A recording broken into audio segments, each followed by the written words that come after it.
Bom dia, ou bom o que quer que seja. Correria insana aqui, tô entrando na aula sem nem parar pra pensar no que eu ia fazer, então se preparem! It's gonna be a bumpy night. Primeiro de tudo, conversas lá no fórum, no Drive, sobre prorrogação do prazo para entrega dos textos. Tô dentro, né? Eu acho que justo. Então, façamos o seguinte: vocês podem me entregar. Vocês já estão fazendo isso, né? Porque ninguém respondeu lá no Drive a pergunta original além de mim, mas eu vi que ninguém leu, né? Porque já mudou os prazos aí. Então, ok, vocês podem me entregar os textos até domingo, em vez de sexta-feira. A única diferença é que isso talvez acarrete que de vez em quando eu não vou conseguir postar essa aula na segunda-feira. Talvez acabe ficando para terça e etc, etc. Né? Bom, hoje acabou sendo já são 4h30 quando eu estou começando a gravar a aula. Então, mas como afinal de contas vocês também vão ter mais tempo para fazer a tradução, eu acho que fica elas por elas, acho que fica bacana. Na verdade, se eu tivesse pensado nisso antes, eu teria tido muito orgulho de minha inteligência. Para isso que serve a inteligência coletiva, vocês tiveram mais ideias do que eu. Falando rápido, para tentar garantir que a gente consegue ler as 3 páginas e fazer os comentários todos. Dessa vez, já ao contrário da aula passada, lembrando, né, eu estava tentando manter uma espécie de virginalidade no contato de vocês com os textos e também na minha própria experiência de lidar com as traduções de vocês. Dessa vez, pelo contrário, eu já vou tentar incorporar, pelo menos alusões, ao próprio trabalho de vocês enquanto eu for fazendo os comentários aqui, né? Coisas pontuais que eu já vi que foram aparecendo. Não vou fazer necessariamente remissão a nesta palavra aqui, Zezinho disse aquilo e Marianinha disse aquilo outro. Mariana existe na turma. Quis usar 2 nomes que não existissem. Em primeiro lugar, porque eu não vou lembrar quem que disse o que, quem que fez o que. Eu li as coisas todas como um grande conjunto de textos. E em segundo lugar, porque não é a ideia de ficar expondo ninguém aqui. Então, sintam-se em casa, não vou ficar comentando trabalhos pontualmente de um e de outro indivíduo. Mas tentar incorporar pelo menos coisas que eu já vi que foram problemas ou foram motivos para reflexão e que não necessariamente seriam se eu fizesse essa leitura originalmente. O grande Fritz Zen, o diretor, presidente, fundador, muso inspirador da Fundação Internacional James Joyce de Zurique, gosta de dizer que ele não trabalha com tradução como tradutor, mas ele gosta muito de ler as traduções de Joyce, porque cada vez que ele percebe que os tradutores começaram a optar por coisas radicalmente diferentes em um determinado momento, ele sabe que ali existe um problema, que ali existe uma coisa. Ele usa os tradutores como canário de mina de carvão, segundo o famoso provérbio, né? Você solta lá o canarinho, se ele não voltar é porque tá ruim, tá vazando, a atmosfera lá dentro não tá legal. Ele olha as traduções e vê quando os tradutores têm problemas, é porque é um momento que ele deve olhar com mais atenção no texto original. A gente pode muito bem fazer isso aqui também para o nosso trabalho. Uma outra coisa que eu queria comentar em relação aos trabalhos entregues por vocês é que uma das pessoas, e até 2 minutos atrás eu lembrava quem, bem-vindos à meia-idade, uma pessoa entregou o texto com lacunas marcadinhas em vermelho, momentos problemáticos, e a pessoa optou por dizer, não vou traduzir isso aqui porque isso aqui é um problema, essa palavra, esse sintagma e tal. Ok, estamos em casa. Né? A gente está prevendo, nas horas inclusive que vocês têm para lidar com esse trabalho, todo um trabalho de releitura e de revisão das traduções já entregues, e a gente está prevendo uma entrega da tradução final só lá no final do semestre. Então, vai haver esse momento, sempre há, né? Sempre existe esse momento de revisão, mas aqui ele está muito mais claro. Lógico que se você me entregar o texto com 90% das questões por resolver, não é uma entrega, não é uma tradução. Mas nada impede que você deixe lá marcado, inclusive várias vezes numa mesma página, coisas que você acha que ainda não estão bem resolvidas. Só não acho bacana, para a nossa dinâmica aqui, até porque eu não vou ter condições de responder essas coisas pontualmente, não acho bacana que se transforme num trabalho de meta-tradução, comentário, né? Que vocês fiquem abrindo muito aqui, eu poderia fazer isso, poderia fazer aquilo, porque de fato eu não vou ter como abordar. Num trabalho um a um ali, face a face, seria bacana, mas aqui a gente não vai ter como fazer. Mas essa questão de deixar algo em aberto está definitivamente liberada. Vamos correr lá para as nossas páginas 193, 194, 195 para ver se a gente consegue fazer esses comentários todos.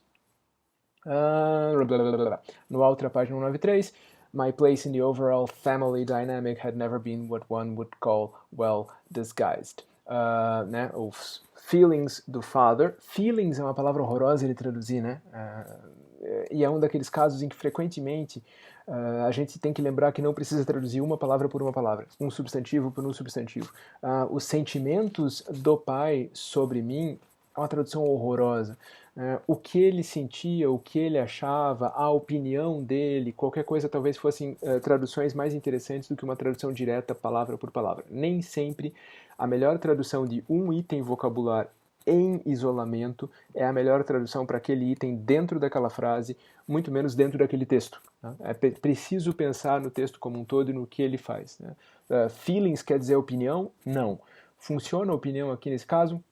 Eu posso fazer funcionar assim. Na dinâmica familiar geral, nunca foi o que se poderia chamar de bem disfarçada. Né? Ou seja, o cara está nessa posição inferior, em que ele mesmo se coloca, de certa maneira, mas ele está definitivamente nessa posição de se ver julgado pelo sogro o tempo todo. Né? Dicas de passagem, se ver julgado.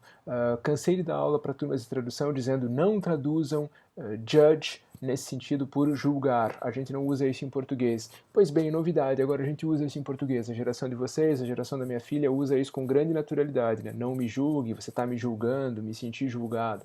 Maravilha. Mudança linguística acontecendo bem debaixo do meu nariz. Eu vi isso acontecer nos últimos 5 anos, eu diria. Eu passei de nunca escreveria uma coisa dessas para, ok, escrevo tranquilamente. O item mudou de valor. Continuamos em frente. Audrey Bogan, whom our own Audrey had played closely with as small children before Jack Bogan's affairs had unraveled and their lives took such dramatically different paths, and was now already an unwed mother and a career beverage waitress at the Raritan Club's 19th hole, she was to many of the nubile adolescents in our own Audrey's peer circle a kind of cautionary tale. One of her children, being plainly interracial, now appeared with her Feigenstein lagers on a small oaken blonde wood tray. Isso seria o final de uma frase. Né? Não vai acabar aqui, tem uma vírgula, não um ponto, mas vamos prestar atenção no tamanho do parêntese. Né? Por mais que o que está de fato entre parênteses seja menor, o tamanho da interpolação. Né? A frase que a gente quer aqui é Audrey Bogan now appeared. Né? E a gente pula todas essas 6, 7 linhas com coisas ditas a respeito dessa menina. Canso de falar aqui. Manter fluxo de informação. Eu quero que as coisas apareçam na mesma ordem que no original. Eu quero que as informações cheguem com a mesma velocidade, com o mesmo ritmo e no mesmo momento. Seria criminoso trocar esse verbo para frente dessa interpolação. Surgiu agora, Audrey Bogan.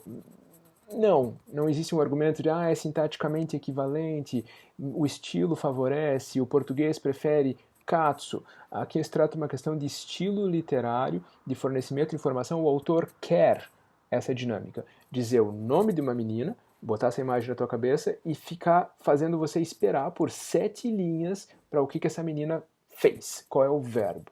Qual é a ação? E o divertido é que o verbo é now appeared. Ou seja, ela é presente, apareceu agora. Mas tudo isso que é presente é autoritariamente transformado numa longa espera por esse autor que, você já percebeu, tem altas tendências a tergiversar. Então, Audrey Bogan, que a nossa própria Audrey, ele também tem uma filha chamada Audrey. Isso explicaria por que ele chama a menina pelo nome e sobrenome, ainda que seja um hábito bem americano se referir às pessoas por nome e sobrenome muito mais do que a gente. Mas que nenhum problema para tradução, só um problema para leitura eventualmente. O significado do nome Audrey, eu acho que eu mencionei um pouco na aula passada, mas ideias possíveis. Também tem uma coisa ali de um nome meio de família de patricinha, um nome de gente chique. A gente vai saber mais pra frente, na verdade, que ele também não é o pai da Audrey, ele é o padrasto dessa Audrey, e isso é relevante pro conto. Né? Mas a nossa própria Audrey had played closely with as small children before. Had played closely with. Ela brincou, esse é o sentido de play aqui, mas play closely, algumas pessoas traduziram por jogo, brincou intimamente, difícil traduzir isso, inclusive difícil entender isso em inglês. Não é difícil entender, mas é difícil entender por que diabos a pessoa descreveu isso nesses termos, to play closely, existe uma insinuação aí. E a pessoa que traduziu por intimidade, ou intimamente, pescou bem essa insinuação. O que eu não sei é se é do interesse do tradutor, da tradutora, desdobrar esse segredo.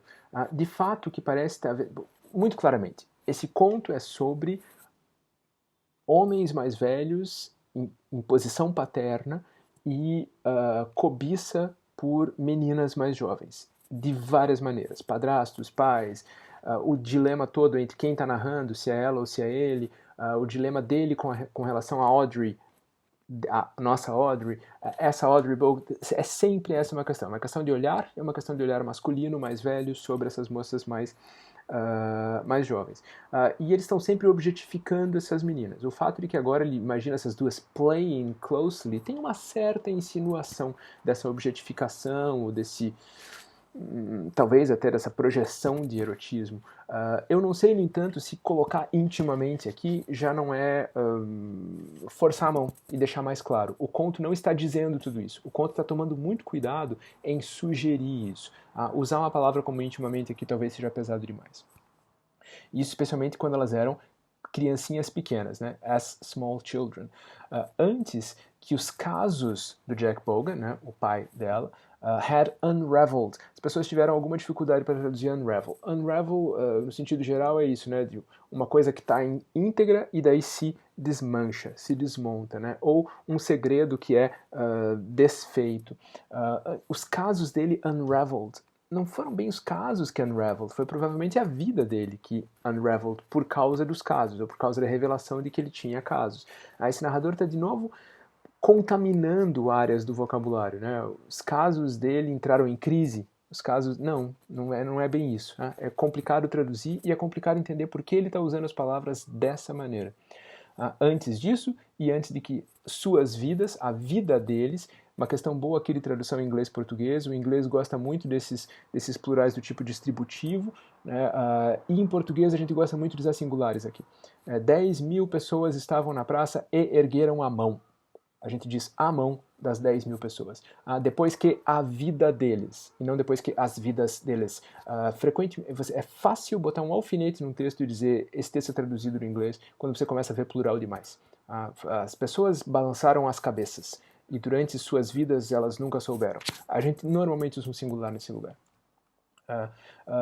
A vida deles tomou, delas nesse caso, né, das duas meninas, seguiu por caminhos tão radicalmente diferentes, né? Ou seja, por causa dos destinos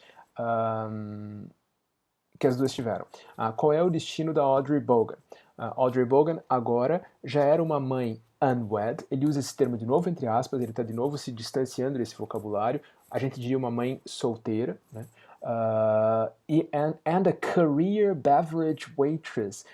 Ela é uma garçonete de bebidas profissional, né? Ou seja, não é uma coisa que ela está fazendo no verão, nas férias, para ganhar uma grana, como aquele ritual de passagem do adolescente riquinho americano que pega um emprego no verão. Não, é a carreira dela. Como marcar isso em português? De novo, escolha de vocês. No bar, né, no Raritan Club's 19th Hole, parênteses, ela era, para muitas das adolescentes núbeis, essa palavra é rara em inglês, é rara em português, eu acho que dá para deixar assim, né? A ideia da adolescente casadoura, se vocês quiserem, casadoira.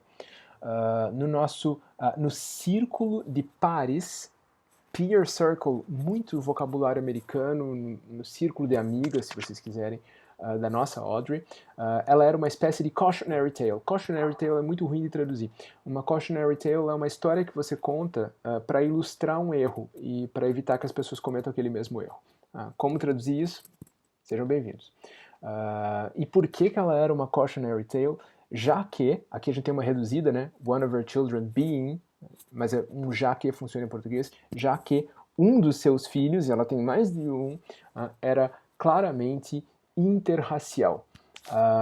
Ou seja, a menina quebrou aí um pacto da burguesia branca americana.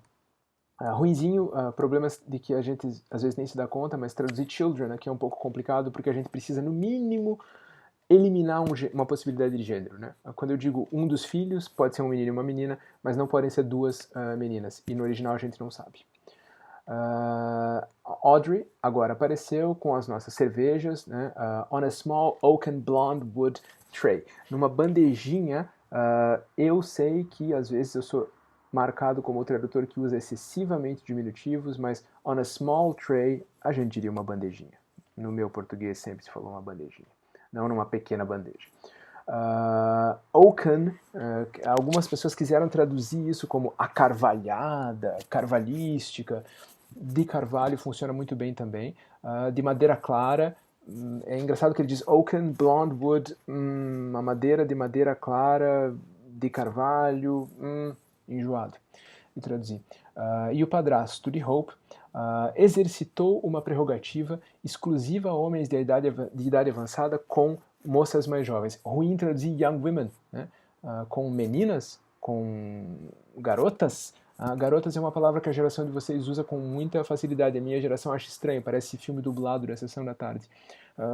Mulheres mais jovens, mulheres mais novas, vai do gosto de cada um. Qual era essa prerrogativa? Olhar frankly, traduzir frankly aqui por francamente, não, né? Abertamente, não disfarçadamente. Olhou de maneira aberta e especulativa, ou seja, investigativa, para o rosto, o uniforme e o corpo físico. De novo, isso não é jeito de dizer corpo físico. Né? Vamos manter esse estranhamento, por favor. Né? O corpo físico da garçonete jovem e voluptuosa. Veja que ele usa a palavra jovem 2 vezes em 2 linhas. Eu sei que existe todo um fantasma de o português é língua de critérios, a gente não pode manter essas repetições. Dane-se, isso aqui é literatura. O autor quer que você repita essa palavra 2 vezes. Escolheu moça, escolheu jovem, escolheu nova, tanto faz. Mas você precisa repetir, porque essa ideia é importante. A gente está quase tratando de uma sessão de psicanálise aqui. A gente pode ficar catando esses termos quase que involuntariamente significativos do texto e mostrando qual é o verdadeiro significado por trás do conto. Né? Essa obsessão pelo jovem, a obsessão pela mulher, a obsessão pela erotização dessa mulher. E ela é voluptuosa. Veja, é uma menina que é colega da filha adolescente dele. É uma menininha que ele está tratando nesse momento como uma pin-up. Olhou para o uniforme, para o rosto e para o corpo físico. As she sat down the frosted stains. Esse as pode ser enquanto, pode, não precisa. No que, no momento em que, quando ela largava na mesa os copos de chopp gelados, né? Não o copo, não é o chopp que está gelado, né? É o copo que foi posto no freezer, né? Por isso frosted stain. E declarava suas intenções de nos trazer mais petiscos, né? Que eles estão comendo os petiscos salgadinhos ali. Stated her intentions to bring us more snack mix. Esse cara não sabe dizer nada de maneira direta, né? Ela não diz, vou trazer mais isso aqui para vocês. Ela afirma suas intenções de trazer mais. Father's advanced age and physical senescence. Mais de uma pessoa traduziu esse father, entre aspas, que de novo ele quer se distanciar de como os membros da família chamam o personagem, por pai. A gente não faz isso. Em inglês você não precisa de um artigo aqui, né? I talked to father. Father told me. É uma forma de carinho. Se eu disser the father, eu tenho que é o pai de uma outra família. Se eu disser father, é o meu pai. Father told me. A gente não consegue fazer isso em português com os mesmos recursos. A gente teria que encontrar uma outra forma de fazer isso aqui. Mas definitivamente não dá para dizer pai. Avançar a idade de pai não funciona. A idade avançada e a senescência física, a decadência, a coroquice do velho, em outras palavras, tornando esse dado explícito, aberto, não disfarçado do seu olhar, que em Wilkes-Barre, na minha própria juventude, era chamado de looking her over. Por que aquele in está entre colchetes? Algumas pessoas reproduziram o uso dos colchetes, mas sem a mesma motivação. Ele está manipulando citação, igual a gente faz em texto acadêmico. Como é que se dizia em Wilkes-Barre? Look her over. Mas como na sentença ele precisa que isso seja nominalizado, ele coloca o in, ele próprio editor está inserindo isso ali. Certo? A gente precisa tentar reproduzir isso da mesma maneira em português. A idade e a senescência, a velhice, fizeram aquilo tudo parecer ingenuous, ingênuo, se vocês quiserem, childlike, infantil, e aparentemente quase inocente, de novas aspas, ou harmless, que não faz mal, etc. Eu tô ficando velho. para as jovens mulheres, favor, repetir aquele young, em vez de salacious or lewd. Ele está usando duas palavras meio que de livro antigo para descrever, tipo, tarado. Boa sorte com os sinônimos aqui. This was a quality. Essa era uma qualidade. Ou, de novo em bom português, tratava-se de uma qualidade. Ou, digamos assim, falta de qualidade.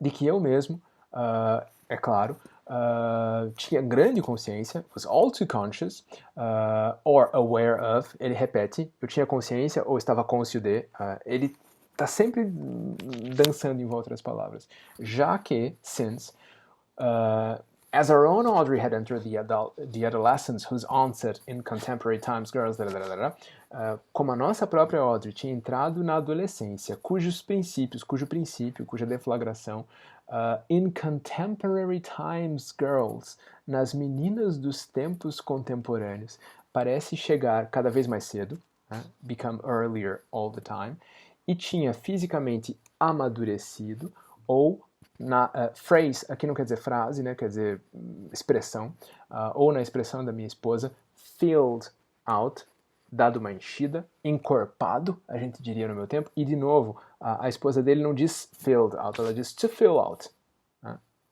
Ele está usando no passado porque a sintaxe da frase dele pede o passado, por isso ele manipula. Outra questão interessante de tradução aqui, como vocês traduzem wife? A minha geração jamais diria esposa. A gente sempre diria minha mulher. Esposa era um termo de tiozão. Hoje a coisa está meio invertida. Mulher ficou politicamente incorreto. Vocês dizem esposa. Como escolher isso? Que idade tem esse personagem? Em que ambiente a gente está? Quanto isso é o único critério que me pauta? Ou quanto como meu leitor vai ler isso é o que me pauta também? Vou usar mulher aqui, vou colocar uma marca de objetificação século XXI nesse personagem que vai ser lida e incomodar o leitor? Ou não? Decisões que vocês têm que tomar. Ou seja, eu também estava muito cônscio desse problema, dessa coisa de ficar olhando para essas meninas como se elas fossem um pedaço de carne, porque quando a nossa Audrey atingiu a adolescência, as coisas estão começando a ficar claras, apesar de todo o esforço dele por não deixar que elas fiquem claras. So, also, of course, e também, não só a própria Audrey, é claro, mas também os outros membros do peer group, do grupo de amigas dela, whom she hung around with, com quem ela hang around, ela passava o seu tempo, conviviam com ela, ou trazia para casa, ou levava com a gente nas férias na praia, ou em viagens de canoa, passeios de canoa em junho, julho ou princípios de agosto. O tipo de detalhe de que a gente não precisa, a gente quer saber realmente o seguinte, o que ele tem que dizer é, assim que a minha enteada começou a ficar adolescente, começou a ficar gostosinha, as amigas dela também começaram e eu comecei a olhar demais. E a minha esposa me avisou disso. Ele, no entanto, fica dando essas voltas e dando esses super caminhos tortuosos e ninguém quer saber em que mês exatamente eles faziam as viagens de canoa. Outra coisa curiosa, por que esse louco usa a barra virada para o outro lado? Favor manter. No caso de algumas desses pares, these peers, ele tira até o gênero da palavra aqui. Ele não diz girlfriends ou girls, ele diz these peers. No caso de algumas dessas peers mais voluptuosas ou mais prematuramente maduras, brilhante, é lindo ele usar prematuramente madura. Em inglês fica ainda mais gritante a redundância do radical, porque a gente tem mature nos dois casos, né? Essa pessoa escreve mal, essa pessoa não sabe dizer e não quer dizer, né? Prematuramente maduras. Parece quase um contrassenso. O conflito entre o instinto natural, e ele fica de novo usando sinônimos, né? Urge or drive. As duas coisas querem dizer impulso e instinto, né? O instinto natural ou o instinto instintivo, o impulso instintivo, virem-se na tradução, de olhar para elas como olharia qualquer homem adulto red-blooded, de sangue vermelho não, né? A gente diria com sangue nas veias, de sangue quente, se vocês quiserem. Versus as óbvias restrições sociais erected by my role as their friend's adopted father, restrições sociais erigidas pelo meu papel como pai adotivo da amiga delas, é aqui que a gente fica sabendo que a nossa Audrey é a filha adotiva dele, e prestem atenção nesse verbo erect, eu já falei isso, ele vai ficar pipocando o tempo todo, é um verbo frequentemente usado em sentido sexual, erection, ereção, e ele vai sempre aparecer quando ele fala das meninas. Ele fala das meninas e o verbo erect aparece. O verbo erect aparece. Veja, restrições sociais erected by my role não é o verbo mais adequado, mas ele fica aparecendo aqui. Tornaram-se, em alguns casos, tão constrangedoras ou dolorosas que eu mal podia bring myself to look at, eu mal me dava o direito, mal conseguia olhar ou até reconhecer a presença das meninas. Ou seja, ele olhava para o outro lado quando as meninas apareciam. Fenômeno que a nossa Audrey, not surprisingly, o que não é de surpreender, raramente chegava até a perceber, mas que às vezes incomodava a Hope a ponto de que uma ou duas vezes, durante discussões conjugais, marital arguments, ele não diz fights, ele usa marital arguments, she would mock my pained confusion. Ela ria, ela tirava sarro, ela zoava da minha dolorosa confusão, desorientação mais que confusão, e afirmava que teria preferido, ou o termo que ela usou poderia ter sido mais bem descrito como teria respeitado mais. Que diabo de termo que ela usou, que ele não quer usar? Ele diz poderia ser descrito como. Ela deve ter dito uma coisa muito grossa, tipo, se você fosse homem de verdade. Se você teria respeitado mais se eu simplesmente, abertamente ogle or leer. Ogle e leer são dois verbos que querem dizer olhar de olhões arregalados e babando. Ou seja, vai lá e baba de vez para as meninas. Obrigado. Café! Em vez de ficar disfarçando e fingindo que não viu as meninas, ela diz, vai lá e baba de uma vez, seu tarado, etc, etc. Provavelmente foi nesses termos que se deu a briga que ele está descrevendo aqui como um marital argument, com termos que seriam talvez, possivelmente, melhor descritos por. Trata-se de uma pessoa que, sem ter talento para isso, está tomando muito cuidado com palavras e não quer dizer certas coisas. Esse conto inteiro é baseado no fato de que eles não querem dizer certas coisas. Eles, quem quer que seja que está narrando. E a tradução precisa tomar muito cuidado com isso, porque é uma super arte. Você tem que traduzir, dizer exatamente o que está dito ali e tomar cuidado para não dizer exatamente o que não está dito ali das mesmas maneiras, ou pelo menos com a mesma intensidade.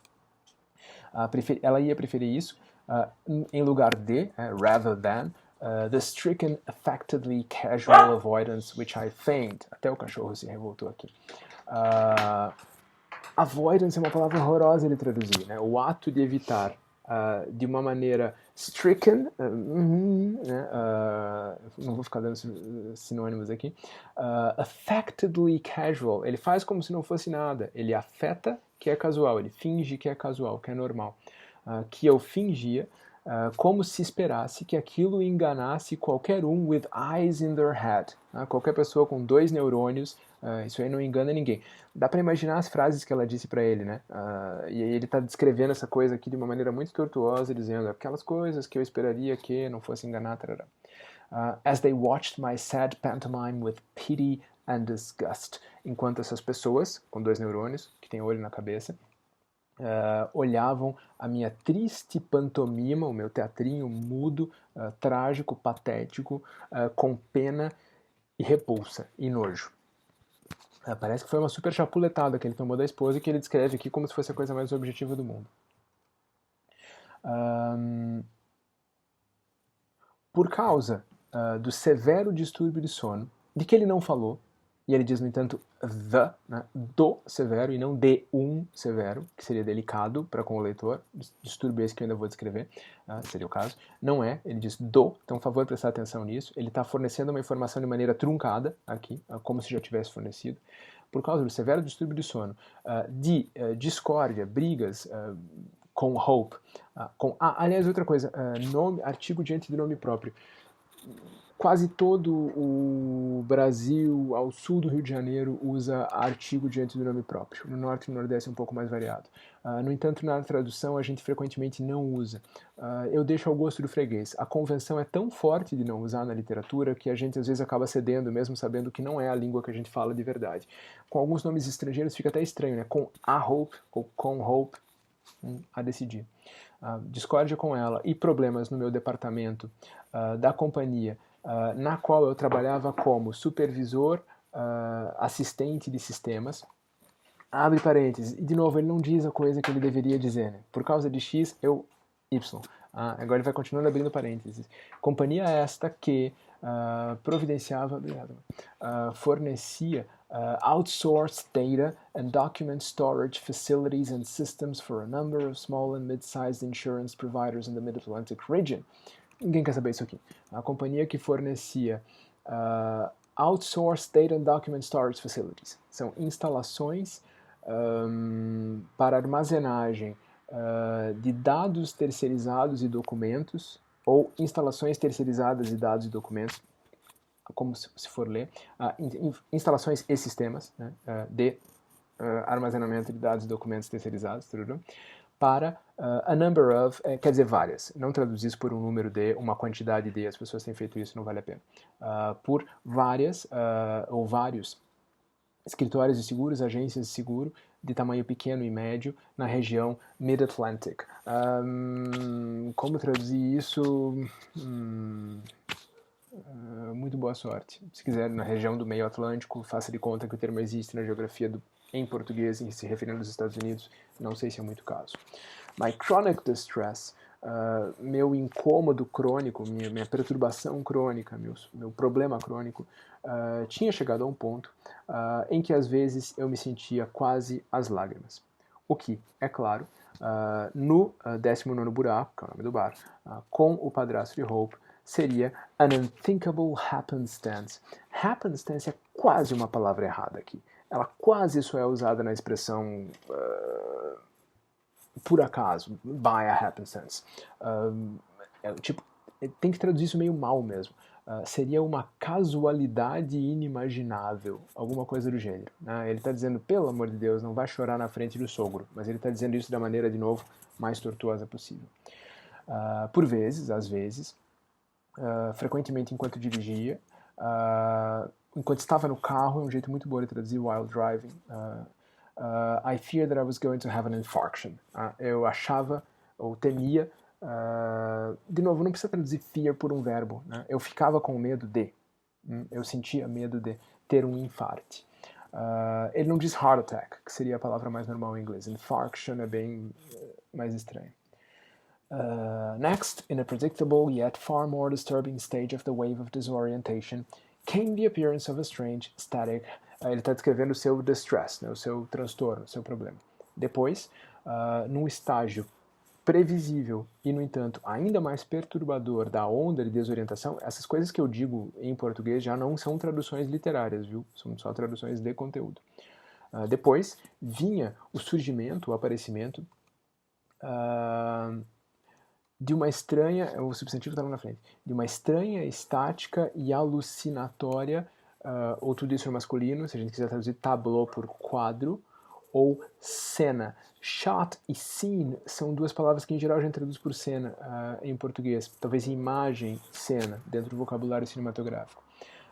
Ou seja, uma cena mental ou uma fata morgana, que é um termo que dá para deixar assim mesmo, joguem na Wikipédia para vocês verem, ou uma visão de um telefone público num aeroporto.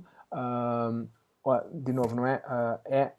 A gente falou lá atrás, né? Até apareceu no Drive uma pergunta sobre esse bank of public phones, essa fileira de telefones, esse conjunto de telefones. Tá? E esse telefone faz parte de um desses conjuntos num aeroporto ou num terminal urbano, a commuter rail terminals.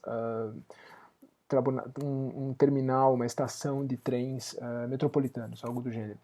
E ele vai chamar de uma linear row, uma fila linear, uma fileira linear. O cara redunda quando não precisa e foge do assunto quando precisa o tempo todo. E é super bonitinho que a última palavra que aparece isolada é ringing. essa frase está construída toda errada, essa frase está toda estranha, ela tem toda ela a qualidade alucinatória ou irreal da imagem que ele está querendo descrever. Agora mergulha na sua própria visão. Travelers are hurrying laterally past the row of phones. Viajantes passam apressados lateralmente pela fileira de telefones. Alguns carregando ou puxando carry-on luggage. Carry-on, bagagem de bordo, né? O termo oficial das companhias aéreas, e por isso ele usa como concessão a esse linguajar, daí as aspas. E outras personal possessions, e outros bens pessoais. Caminhando ou passando apressados, enquanto o telefone, que permanece no centro da visão, do enquadramento dessa cena ou desse quadro, rings on and on. Toca sem parar, toca persistentemente. Por favor, não toca e toca, que as pessoas às vezes fazem. Persistentemente, but is unanswered. Mas ninguém atende. With none of the bank of phones, other phones in use. E sem que nenhum dos outros telefones daquela fileira esteja sendo usado e nenhum dos passageiros aéreos ou ferroviários, air travelers or commuters. Commute é uma palavra ruim de traduzir, né? Se refere a esse a ida e volta do trabalho para casa, de casa para o trabalho, e ao fato de que você frequentemente tem que fazer uma baldeação, trocar de meio de transporte. Nenhum deles nem acknowledged, nem reconhecia que aquilo estava tocando, nem percebia, or even so much as glancing at the ringing phone, nem lançava um olhar, né? Nem espiava, nem olhava de canto para o telefone que tocava, about which there is suddenly something terribly moving or poignant, sobre o qual o telefone, ou sobre o que, essa coisa que ele acaba de escrever, há de repente, ou vem de repente, algo terrivelmente comovente ou tocante. Essa frase que eu acabei de chutar aqui jamais seria aceita por um preparador de originais competente de uma editora séria, porque tem muito ente um do lado do outro. Favor tentar evitar. Revisores e preparadores odeiam advérbios em mente, especialmente porque eles nos tiram a chance de usar adjetivos como tocante logo depois, porque gera uma quase rima meio indesejável. Havia nessa cena algo de terrivelmente emotivo ou pungente, para piorar, forlorn, desamparado, melancólico, or even foreboding. Foreboding é ominoso, que é uma palavra não muito boa de se usar. Procurem um sinônimo bacana. An endlessly ringing and unanswered public phone. Um telefone público que toca sem parar e não é atendido. Um telefone público infinitamente tocando, infinitamente tocante, péssimo. Descreva a coisa, né? Um telefone público que toca sem parar, que toca o tempo todo, que toca infinitamente, se quiser usar um advérbio aqui, e não é respondido. Essa imagem, para ele, é uma imagem que simboliza esse desamparo, né? A gente está de novo aqui diante de imagens de algo muito grave está acontecendo e esse cara está com privação de sono, ele está ouvindo esse barulhinho, muito provavelmente, não é raro ouvir esses tinidos, ele pode estar ouvindo esse barulho, ele está tendo essas imagens alucinatórias, ele está sobrepondo cenas à realidade e, especialmente do nosso ponto de vista, ele está escapando de contar a história que a gente espera que ele conte. All of which appears or seems to occur both endlessly and in, as it were, no time, and is accompanied by an incongruous odor of saffron. E sendo que tudo isso parece, appears or seems to occur. Ele de novo está dizendo a mesma coisa, com uma palavra latina e uma germânica. Appears or seems to occur. Parece ou parece. Para traduzir isso é um inferno, porque a gente não tem essa opção que a gente tem em inglês. Tanto endlessly, favor repetir a mesma construção que você usou na linha anterior ali, sem parar, infinitamente, mas tem endlessly ali, tem endlessly aqui, você vai repetir a mesma coisa. E, por assim dizer, fora do tempo, in no time. Esse no time está com o hífen como um substantivo só. Não é in no time, que seria instantaneamente. É in no time. O conceito de não tempo, fora do tempo. E é acompanhado por um incongruente aroma ou cheiro ou odor de açafrão. Que diabos esse cheiro de açafrão está fazendo aqui? O padrasto de Hope The Career Medical Executive for Prudential Insurance Incorporated. Ele era e ele fica usando esse career, né? Ela era uma career waitress, esse cara é um career executive, um executivo de carreira. O que fica muito curioso de traduzir lá atrás. Tem que ser igual, tem que ser a mesma construção aqui e lá. Uma garçonete de carreira, estranho. Ele é um executivo médico profissional para uma seguradora, e veja, o nosso narrador trabalha provendo serviços para seguradoras. A empresa que é também conhecida como The Rock. A gente pode deixar isso em inglês se quiser, já que é o nome da empresa, mas a Rocha talvez dê conta do recado aqui. Como ela é conhecida popularmente, como ela é normalmente conhecida, a gente vai precisar de dois advérbios aqui, né? Often, popularly. Boa sorte. As his own father before him evidently was as well. Aqui a repetição está colada. Por favor, não altere essas repetições. Ou seja, ele tem o padrasto tem um emprego que o seu pai já tinha, como também tinha sido o seu pai, evidently.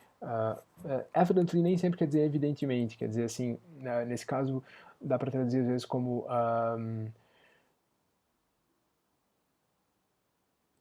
como transparecia, que quase dá para dizer aparentemente em alguns casos. Também, e aqui vire-se, a gente vai ter que encontrar alguma forma de fazer essa repetição imediata, as well. E um aqui quer dizer da mesma maneira, o outro quer dizer além de, né? As well as being, assim como ser um nativo, isso aqui está tudo fora de ordem para a gente traduzir. Fourth Ward seria uma região, a gente pode deixar Fourth Ward, difícil de traduzir de outra maneira.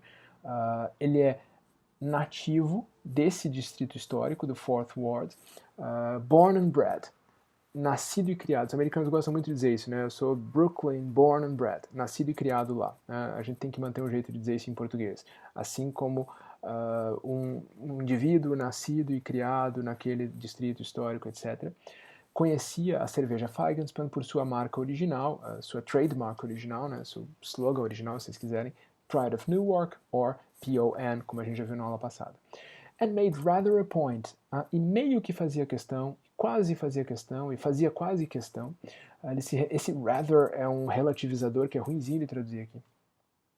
De se referir a ela apenas dessa maneira, né, de nunca se referir a ela de outra maneira. Afetando também, lembra que a fact acabou de aparecer, né? Imitando também o gesto de passar a knuckle, o nó de um dedo, passar um dedo pelo lábio superior depois de beber, como se fosse um trabalhador da cidade. Metendo a mão no bolso do colete depois e tirando seu estojo de charuto e um clip, aquela laminazinha para cortar a ponta do charuto. As well as his slim, modernistic gold lighter, além do seu isqueiro slim, fininho e modernístico, não moderno, não modernista, modernístico. Ele provavelmente não sabe muito bem do que ele está falando aqui, ele está meio que descrevendo aquele isqueiro como algo estiloso. Um presente de sua esposa, and accordingly inscribed, presente de sua esposa e consoantemente gravado. Existe uma gravação no isqueiro que diz presente de sua esposa ou para fulano ou qualquer coisa do gênero. Né? Aqui está descrito nesse sucinto accordingly inscribed. Como traduzir isso? Eu estou sugerindo pouca coisa aqui, mas como traduzir com palavras gravadas que provavam esse fato? Muito boa sorte. And commencing, de novo um verbo latino raro, em vez de beginning, and commencing the ritual of preparing to smoke an expensive Cohiba cigar with his draft lager. Começando, iniciando, dá para usar um verbo metido aqui no lugar desse commencing, né? Dando início, principiando, o ritual de se preparar para fumar um charuto Cohiba caro, dispendioso, com o seu chopp. Cerveja de pressão, algumas pessoas mantiveram cerveja de pressão aqui, não rola não, viu? Draft Lager é chopp. O interessante aqui é o contraste, né? O cara simula o gesto do trabalhador, bebendo a cerveja, mas tira um charuto cubano, ilegal e caro, nos Estados Unidos para o seu ritual com a cerveja. At what juncture? Em ocasião na qual, de novo, é meio deselegante o jeito de fazer essa puxadinha. Ocasião na qual I noted once more how exceedingly thin, sallow, and as it were sclerotic or flaky the flesh of his left wrist and hand in the air appeared. Ocasião na qual eu percebi,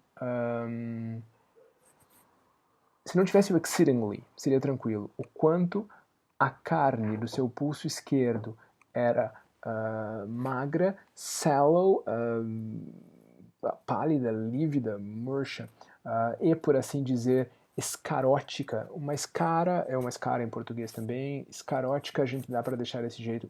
O adjetivo está ligeiramente mal empregado em inglês também. Escarótico quer dizer algo que produz escaras, não algo que é caracterizado por ter escaras.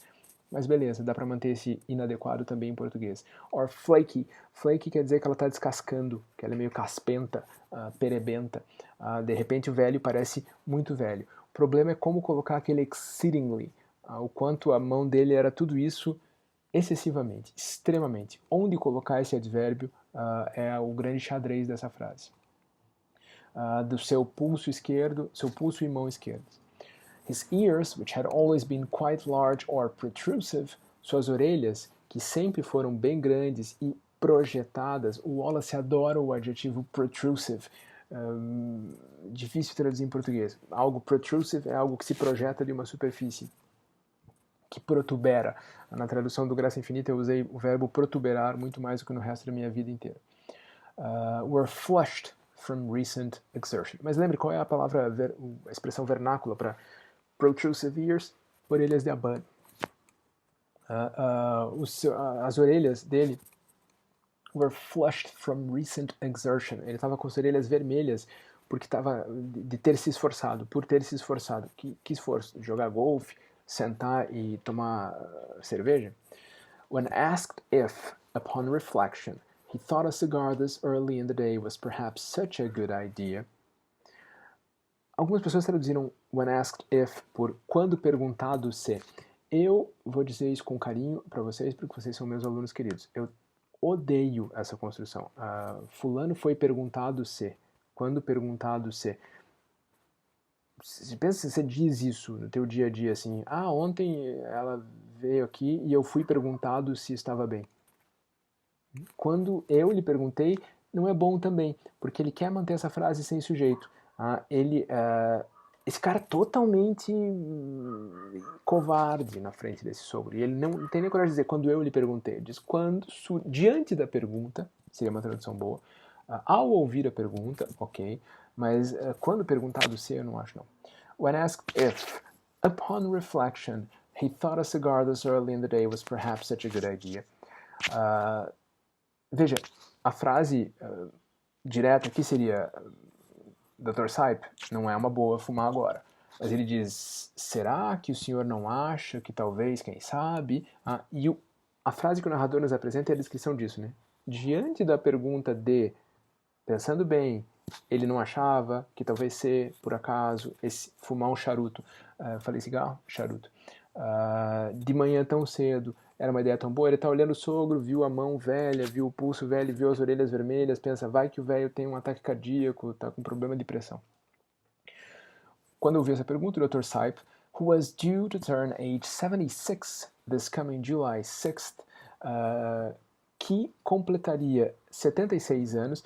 Outra construção estranha, turn age 76. Turn 76, beleza. Completar 76 anos de idade, completar a idade de 76, tem que deixar algum jeito de deixar isso estranhinho. No próximo dia 6 de julho, his birthstone was known to be the ruby. O que esse parente está fazendo aqui é uma outra questão. Não dá para traduzir literalmente, né? A pedra do seu nascimento era sabida ser... Não, a questão é... O que está por trás dessa frase é...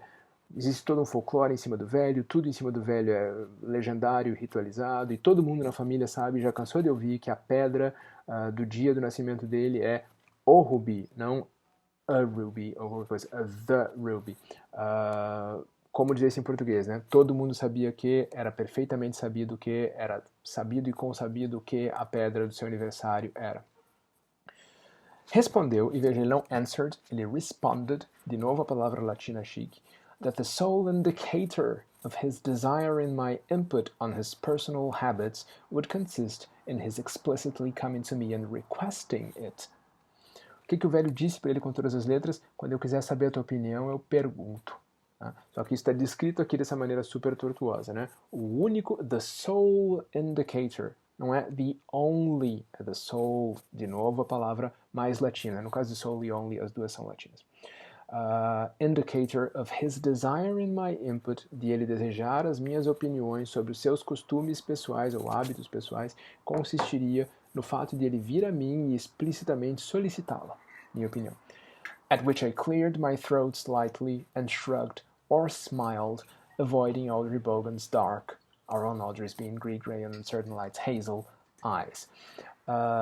Diante do que, at which, eu limpei a garganta levemente, pigarriei de leve, and shrugged or smiled. Se shrug é dar de ombros, smile é sorrir.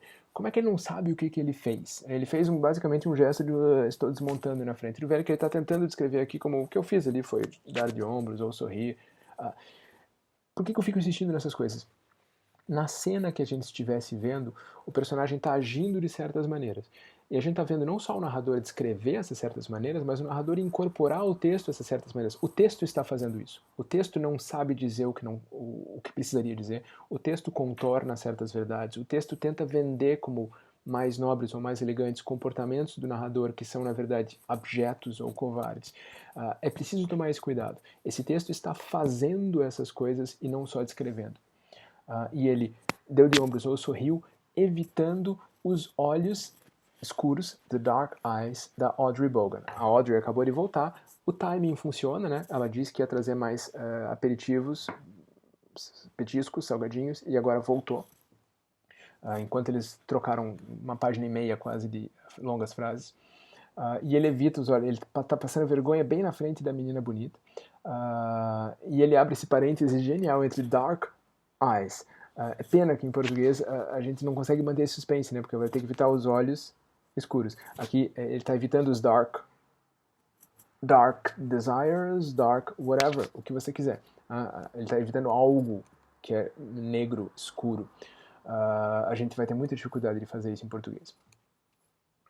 Ele evita os olhos dela e abre esse parênteses para dizer que os da nossa, a Audrey, eram grey-green, eram verdes acinzentados, ou cinzas esverdeados, ou em certas luzes hazel. Hazel é ruim de traduzir, né? A gente, aqui em geral, a gente só fala olho castanho, olho preto e verde e azul. Hazel quer dizer aquele castanho mais claro, né? Mel, às vezes as pessoas dizem em português. A essas alturas, isso poderia ser uma descrição perfeitamente, uma tentativa de descrição objetiva de um pai carinhoso, de um padrasto carinhoso. Mas a essas alturas a gente já começa a dizer, esse cara já está descrevendo de maneira meio poética demais os olhos da enteada. Eyes, as she placed on the table, enquanto ela colocava na mesa, no que ela colocava na mesa, a small bowl of very shiny nuts, uma tigelinha de nuts, de castanhas muito brilhantes. Tem uma certa simbologia sexual por trás da palavra nuts e ela já apareceu e vai continuar aparecendo. E um cinzeiro de vidro transparente, on whose bottom, que tinha no fundo, ou em cujo fundo. Se a gente for traduzir todos esses relativos por cujo, o texto vai ficar muito cheio de cujo. Então talvez a gente tenha que dar uma mexida de vez em quando. Que tinha no fundo uma reprodução do escudo do Raritan Club. Which Dr. Sy pulled closer and rotated slightly to satisfy some obscure criteria in his ritual for enjoying a cigar. Cinzeiro este, até acharia bom traduzir por cinzeiro este, que o Dr. Sype puxou para mais perto e girou levemente para satisfazer alguns obscuros critérios, criteria é o plural, né, de criterium, alguns obscuros critérios em seu ritual para enjoying a cigar. É ruim traduzir enjoy, as pessoas usaram aproveitar, não sei sugerir uma coisa muito melhor assim de cara, mas pensa, se a garçonete entrega alguma coisa para você e diz enjoy, ela diria aproveite. No nosso mundo de tradução automática do inglês eu até imagino que isso já esteja acontecendo, mas eu não desejaria que. Twice already, já por 2 vezes, ou por 2 vezes já, I had yawned so violently.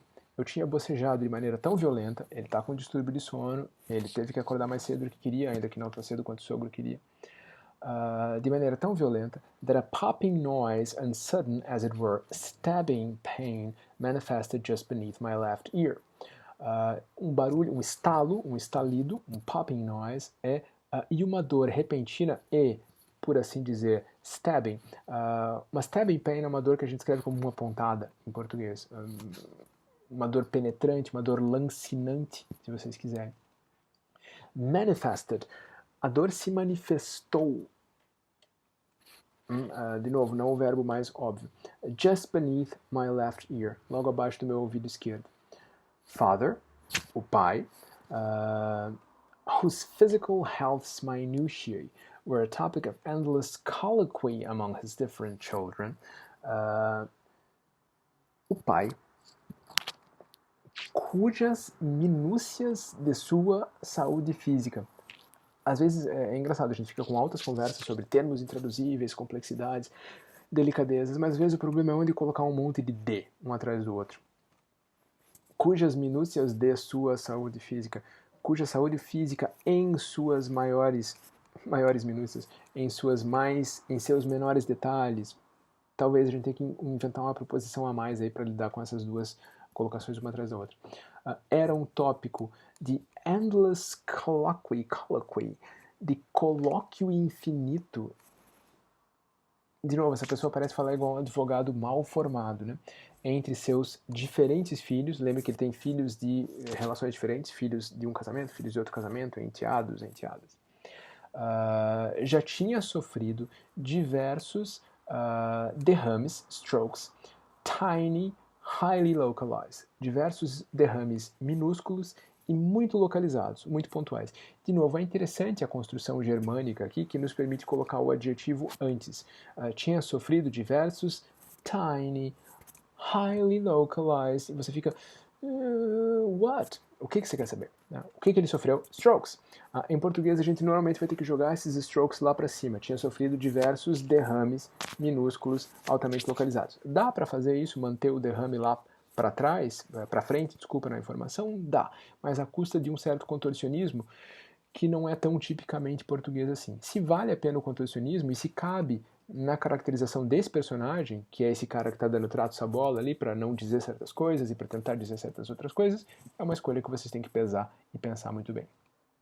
Over the previous several years, no curso dos últimos vários anos, ou seja, há vários anos que ele vem sofrendo esses pequenos derrames. Ou, na linguagem of health plan underwriting, na linguagem dos contratos de planos de saúde, dos termos de plano de saúde, transient ischemic accidents, acidentes isquêmicos transientes. Eu acho que isso se traduz exatamente assim em português.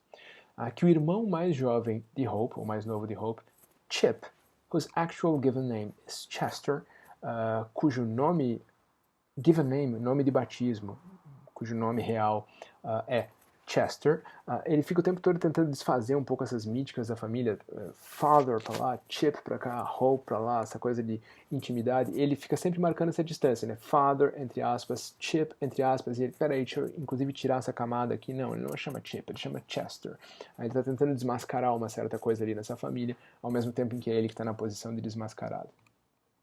Tinha confirmado, in the bland, almost affectless or subdued way evidently characteristic of practicing neurologists everywhere, were almost par for the course for a septuagenarian male. De novo, o suspense de o que ele tinha afirmado, de uma maneira bland, sem graça, almost affectless, quase sem emoção, objetiva, fria, or subdued, recolhida, sem empolgação, de novo, dessa forma, caracterizada dessa maneira, que é aparentemente característica dos neurologistas practicing.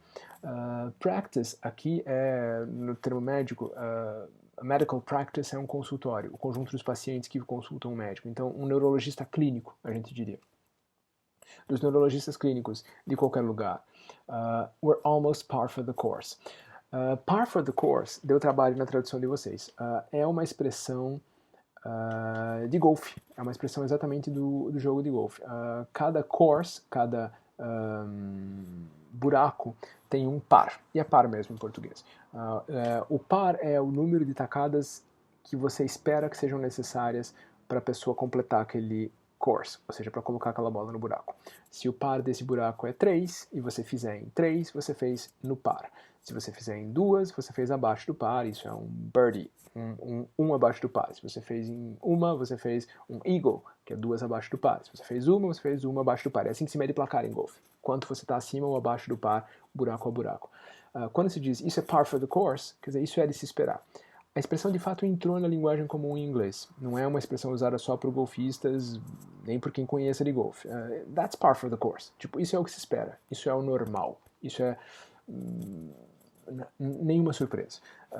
Seria bacana traduzir por uma expressão que fizesse sentido em português, ou seja, que também pertença à linguagem como um todo e não à gíria específica de um único esporte, mas é óbvio que o fato é que ele está usando uma linguagem de golfe aqui, nesse momento, num bar dentro de um campo de golfe, é para lá de relevante também. Né? Ele está dando uma de espertinho, né? Tá querendo dizer o quanto ele é inventivo. Eram quase par for the course para um septuagenarian male. Para um... É ruim traduzir male aqui, né? Para um... Não é man, é um male. É um macho. Um indivíduo do sexo masculino. Seria uma forma tortuosa de dizer homem. E septuagenário, com o histórico e a condição física, presumivelmente, do Dr. Sipe. E eram, aparentemente, de novo aquele evidently, e é a terceira vez que ele está usando só nesse trecho que a gente está analisando agora, individualmente, of little account. Eles eram de pouca importância. Eles não eram muito importantes. Produzindo pouco mais, em termos de sintomatologia, do que uma tontura passageira, e veja que transient reaparece, do que foi usado lá na descrição dos derrames, tontura transiente, passageira, ou distorção perceptual, sensória, de percepção. Ou seja, o sogro estaria sofrendo como sintomas desses pequenos acidentes vasculares exatamente aquilo que ele, narrador, está descrevendo agora na sua própria condição. Né? Ele com seu distúrbio de sono. Também fica tonto, também tem alucinações, etc, etc. Empiricamente, o resultado nítido of this, disso, was that father, era aqui o pai, talvez desse para traduzir o pai inteiro entre aspas, para deixar clara essa distância entre ele e esse termo, was now one of the particular sort of well-to-do elderly, era agora daquele tipo específico de well-to-do elderly. Isso é um jeito bem delicado e tortuoso de dizer rich old man. Elderly é velho e well-to-do é tipo de posses. A gente pode dizer algo como de cidadãos mais velhos, de posses, de anciãos com bens. Boa sorte. Mas, de novo, ele está sendo muito cuidadoso para dizer as duas coisas. Or, some prefer senior. Senior citizen é um termo jurídico, técnico comum e tem sido usado cada vez mais substantivado. A senior, the seniors. A gente usa senior em português desse jeito, sênior, um sênior. A gente usa idoso, usa idade avançada, usa melhor idade, se a gente quiser ser bem jacu. Lidar com esse tipo de termos aqui. A gente está evitando dizer velho. E aí, de novo, man. Agora que aparece o man lá para trás, né? Some sort of well-to-do elderly, or some prefer senior man, who appear well preserved, que parecem bem conservados, a gente diz em português, né? Não preservados, pelo amor de Deus, and even still somewhat distinguished from a certain distance away. E até distintos. Aliás, velho distinto é uma coisa que se dizia muito ainda no meu tempo. De uma certa distância. Vistos mais ou menos de longe, eles parecem bem conservados e até distintos. But whose eyes, mas cujos olhos, on closer proximity. De novo, vejam as redundâncias do nosso amigo aqui. From a certain distance away.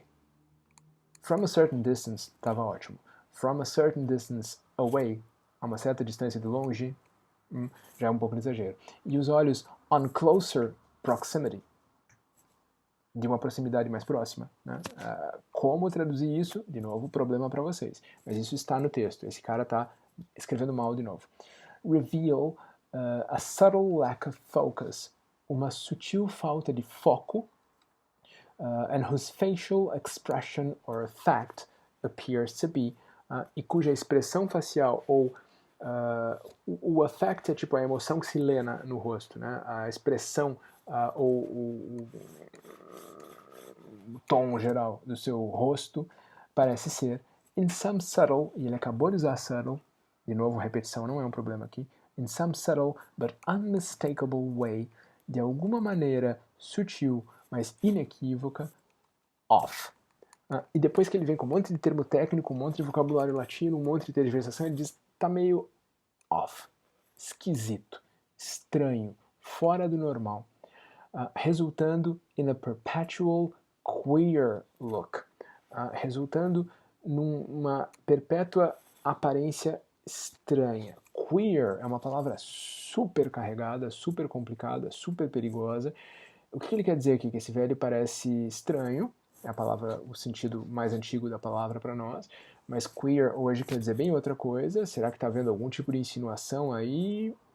Não nos interessa decidir se sim nem se não. Nos interessa pensar que é possível que algum leitor leia essa palavra e pense, velho é queer? Como é que a gente vai fazer isso em português agora? Diga-se de passagem, esse problema existe há muito tempo. O nosso amigo James Joyce usou a palavra queer para um velho, para sugerir essa mesma coisa já no seu primeiro livro. Um perpétuo queer look, or mien, que é comportamento, ar, uma pose, um ar ou uma aparência queer, which sometimes frightened his younger grandchildren, que às vezes frightened, não necessariamente traduzir frighten por assustar, como a gente tende a fazer no piloto automático, deixava com medo, causava medo, amedrontava quem? Os seus netos mais jovens. De vez em quando eles ficavam com medo do velho, porque o velho tinha um dado estranho, quando olhado de uma proximidade mais próxima, on closer proximity. Certo, crianças? Paramos por aqui, já passamos um pouquinho da nossa página, 1h05, contando que teve comentários no começo, espero que isso não seja um abuso muito grande. Fico de novo esperando comentários maiores lá no Drive, especialmente do tipo, putz, acho que não está funcionando desse jeito, que tal fazer mais isso, menos aquilo, ou qualquer coisa do gênero.